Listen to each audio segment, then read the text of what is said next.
keyakinan ini. Apa niat pelaku dalam melakukan penistaan agama? Dan seberapa besar dampak yang terjadi akibat tindakan pelaku? Dapat menjadi salah satu acuan untuk memutuskan perkara.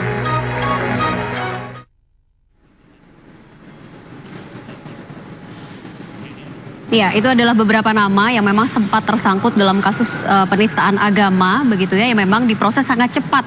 Kalau saya tidak salah juga tidak butuh waktu lama, kemudian langsung ditahan. Nah, kalau tadi saya sudah sempat menanyakan, begitu ya, kepada pihak MUI bahwa memang kasus ini, kasus yang membelit calon gubernur petahana sudah cukup cepat sebenarnya, Pak Muhyiddin ya, proses yang dilakukan oleh aparat penegak hukum begitu. Tapi kalau Anda melihat dari kasus-kasus sebelumnya begitu, berkaca kepada kasus-kasus sebelumnya, kemudian melihat kasus dugaan penistaan agama yang dilakukan oleh Pak Ahok. Kalau kami melihat masih lamban. Oh, lamban? Anda justru melihat begitu? Dibanding dengan kasus-kasus terdahulu. Dari sisi mana Anda melihat kelambanannya? Ya, dari sisi waktu, time frame-nya, seakan-akan ada upaya untuk mengulur. Walaupun kita menyadari butuh bukti dan lain sebagainya. Ya.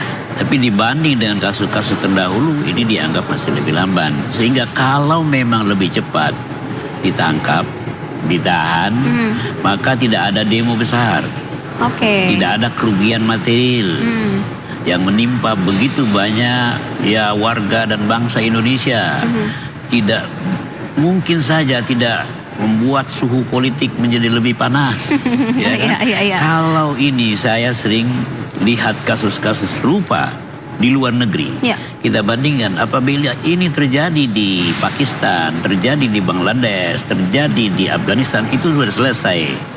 Mungkin mereka akan menggunakan kekerasan, violent, akan terjadi pembunuhan. Tapi di Indonesia kita sangat toleran. Demo juga super damai, ya kan? Kita sudah menjadi panutan sebenarnya dari sisi ini. Apakah Anda melihat mungkin aparat kita terlalu baik begitu untuk melihat kasus ini atau seperti apa? Kalau dari gambaran dari para tokoh-tokoh agama sebenarnya? Ya, kami melihatnya terlalu berhati-hati. Terlalu berhati-hati sebenarnya. Sehingga begitu banyak spekulasi yang timbul daripada sikap yang terlalu berhati-hati, seakan-akan ada sesuatu di balik itu. Bukankah lebih baik berhati-hati daripada nanti salah langkah? Betul, tapi terlalu berhati-hati juga tidak bagus. Karena ini masalahnya is an extraordinary crime. Kalau menurut kita, harus diselesaikan menggunakan jalur yang ekstra pula. Ekstranya seperti apa? Ya, saya melihatnya masalah sensitifnya. Masalah agama tidak bisa dipermainkan. Jangan bandingkan masalah Ahok ini dengan masalah Jessica. Ya, Jessica berlarut-larut. Ya, apakah dengan cara itu ini diselesaikan? Ini berbahaya. Sangat berbahaya. Manusia apabila agamanya sudah dilecehkan, dia akan siap untuk berkorban apa saja. Kita tidak menginginkan itu terjadi. Kita adalah masalah peace loving community Indonesia ini. Ya, kita katakan ya, atau pemerintah alhamdulillah sekarang sudah merespon. Ya, tinggal kita tunggu saja sejauh mana ya mereka beraksi, bertindak. Ya, mudah-mudahan the sooner the better. Mudah-mudahan memang selalu transparan begitu ya. Kalau kita bicara dari kacamata hukum, Pak Hamdan, Anda melihat kasus ini yang memang awalnya berada di suatu tempat, kemudian menjadi meluas dan membesar, melebar begitu ya, bahkan seperti menjadi kasus nasional sebenarnya di Indonesia. Dari kacamata hukum Anda, kalau Anda melihat perjalanan dari kasus ini, dugaan yang dikatakan sebagai penistaan agama, munculkah memang? Ya, ini bukan kasus yang pertama secara nasional, banyak. Tapi saya ingin mengungkap satu kasus yang menarik. Terjadi tahun 1918. Bulan Januari. Itu ada tulisan di satu media, surat kabar Jawisworo. Jawisworo. Itu surat kabar terbitan anggota pemuda BO, Budi Utomo, yang pada saat itu menghina Nabi. Ada kata-katanya yang sangat tidak pantas gitu, dan sangat tidak pantas lah. Demo besar-besaran zaman Belanda, 35.000 orang. Itu di Surabaya. yang dipimpin oleh Host Cokro Aminoto. Kebetulan saat itu Syarikat Islam lagi sangat luar biasa. Ya. Dan itu dibentuk Tentara Kanjeng Nabi Muhammad, TKNM. Dibentuknya di setiap kota di seluruh Indonesia dan melakukan demo di seluruh Indonesia. Masing-masing kota melakukan demo. Mirip dengan yang terjadi saat ini? Mirip. Itu mirip, sangat mirip. Ya. Jadi bahkan diorganisir dalam suatu gerakan yang namanya TKNM. Jadi Tentara Kanjeng Nabi Muhammad. Yang akhirnya pemerintah Belanda mau tidak mau memang harus langsung mengadili itu dengan segera. Ya. Karena itu mengganggu ketertiban umum. Jadi oleh karena itu pasal 156A ini mengenai perasaan permusuhan terhadap suatu kelompok bangsa Indonesia, suatu etnik atau suatu agama, itu adalah kejahatan terhadap ketertiban umum. Ya.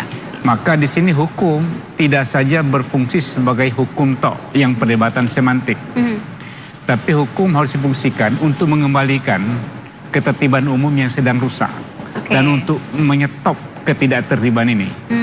Jadi hukum harus ditempatkan di situ. Dan saat ini hukum kita sudah seperti itu dengan kasus ini. Jadi aparat penegak hukum harus memahami betul. Hukum harus difungsikan untuk menegakkan kembali ketertiban umum. Jangan sampai gara-gara ini ketertiban umum kita rusak, ancaman terhadap keamanan nasional kita rusak, dan itu merusak kehidupan kita bernegara. Karena itu jangan melihat hanya semata-mata dari perdebatan semantik. Ya. Tentu keadilan bagi yang bersangkutan juga tetap dihormati. Harus dilihat ya. Tapi fungsi hukum itu kan banyak. Ya. Fungsi hukum salah satunya adalah untuk mengembalikan ketertiban umum. Itu salah satunya. Di samping fungsi untuk memberikan kemanfaatan yang besar bagi masyarakat, juga fungsinya untuk menegakkan keadilan. Akankah kita mengarah ke sana, Pak, terkait dengan kasus ini sendiri? Hukum kita di Indonesia sudahkah mengarah seperti yang Anda sampaikan tadi, membuat ketidaknyamanan atau mungkin keamanan yang ada di Indonesia ini juga bisa berlangsung seperti semula? Ya, kalau tadinya prosesnya cepat, tidak akan sampai sebesar ini. Anda mau mengatakan ini prosesnya juga agak lambat begitu? Tadinya lambat. Tadinya lambat? Ya, sangat lambat saya kira. Saya kira untuk kasus seperti ini tidak memerlukan 30 ahli lebih. 3-4 ahli udah cukup. Oke. Anda melihat ini juga ada unsur dugaan begitu. Kalau kita katakan masih dugaan ya sebenarnya. Ya. Dugaan penistaan agama. Ya, bagaimanapun dalam hukum pidana dikenal asas presumption of innocence. Ya. Siapapun yang sedang didakwa tidak boleh dianggap bersalah. Ya. Itu prinsip hukum. Dia bersalah kalau sudah dijatuhi hukuman pidana. Ya, jadi dalam proses ini tetap saja memang proses innocence, presumption of innocence itu harus dihormati. Jadi siapapun di negeri ini harus menghormati prinsip itu sebagai prinsip hukum. Walaupun prinsip presumption of innocence bukan berarti kebebasan orang tidak boleh dibatasi. Artinya bukan berarti tidak boleh ditahan atau tidak boleh disita barangnya atau tidak boleh digeledah. Itulah hukum memberikan juga jalan bahwa untuk memperlancar proses penegakan hukum dan juga untuk menurunkan tensi gangguan ketertiban, maka boleh aparat penegak hukum melakukan tindakan-tindakan yang membatasi kebebasan walaupun seperti sedikit melanggar prinsip presumption of innocence. Oke. Tapi sayangnya mungkin itu tidak sepenuhnya dilakukan untuk saat ini begitu ya. Kalau tadi saya membaca dari apa yang sudah disampaikan sebenarnya oleh MUI. Dari awal dikatakan lambat, kemudian juga walaupun sekarang sudah berjalan sedikit transparan begitu ya. Anda juga sepakat mengatakan seperti itu? Saya kira ada kesadaran lah, itu yang paling penting. Saya setuju ada kesadaran dari pihak aparat penegak hukum bahwa ini masalahnya sangat besar pengaruhnya terhadap ketertiban, keamanan, dan karena itu memang harus bekerja keras untuk mempercepat. Karena itulah jalan penyelesaian yang terbaik. Baik, lalu apa sebenarnya yang menjadi dasar munculnya wacana aksi damai di tanggal 2 Desember 2016 nanti. Kita bahas lebih lanjut ya Pak ya. Apakah memang ada kaitannya? Kita akan kembali pemirsa di Talk to News sesaat lagi.